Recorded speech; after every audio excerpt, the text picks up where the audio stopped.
There's a growing feeling in Washington that diplomatic efforts should go on, but that Argentina must be made aware that if war breaks out, the United States will firmly back the British.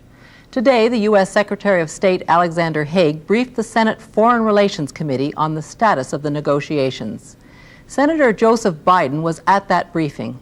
He's a Democratic senator who is sponsoring a resolution in support of Great Britain. Based on your briefings with Alexander Haig, how do you right now rate the chances of a diplomatic solution? Well, I think the Secretary of State was accurate in his assessment of it. It's very tenuous. I'd rather not comment on what was a secret briefing and what in fact the Secretary indicated were the stages of negotiations at this point, except to say that they're ongoing and the administration is hopeful. It's very pertinent what you're being told, you see, because we see the Senate trying to perhaps get more involved on the British side. Doesn't that depend on how you rate the chances of an imminent diplomatic breakthrough? Well, not really. I believe that that my resolution, which clearly calls for us to state whose side we're on, which is the British side, will in fact, I believe, aid the negotiating process, not diminish the chances of negotiation. I think the Argentinians must be disabused of the notion, assuming they harbor it, that the United States is truly neutral in this matter. And so I have no sense that my resolution calling on the United States Congress to go on record in support of the British would be anything other than helpful.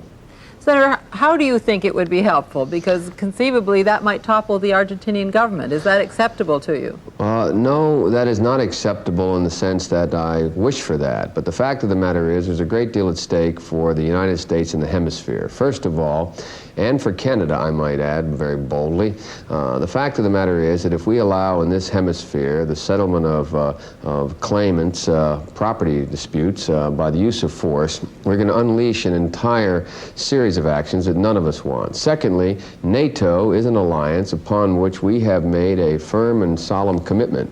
And it's clear that the Argentinians are the aggressor, it's clear the British are right, and it should be clear to the whole world where the United States stands. All right, you mentioned hemispheric interests. Let's just stick to American interests at the moment. Yes. The OAS has voted that they recognize Argentinian sovereignty. Now, don't you lose something in hemispheric relations with the proposition you've just made? There is no question that the United States is going to lose no matter what it does. The question is that we are going to lose, in my mind, we lose a great deal more by not standing on principle and not standing with our oldest and closest ally and not standing with the alliance that is most important to the United States of America. Could you tell me quickly how you rate Soviet actions lately in helping Argentina, if you're not also giving them a whole new opening in Latin America? Negligible. I believe that Soviet actions are negligible. Their capabilities are limited in the area. There is no evidence that the Soviets are, in fact, making any major moves to move anywhere into the hemisphere. Would you be sorry to see the Galtieri junta toppled? I would be sorry to see the situation change in such a way that there would in fact be an increased prospect of Soviet and/or communist influence in the hemisphere. But I'd even be more sorry if we dashed what is already a fragile and very tenuous situation with regard to NATO and NATO solidarity. Senator, thanks for talking to us. Thank you very much.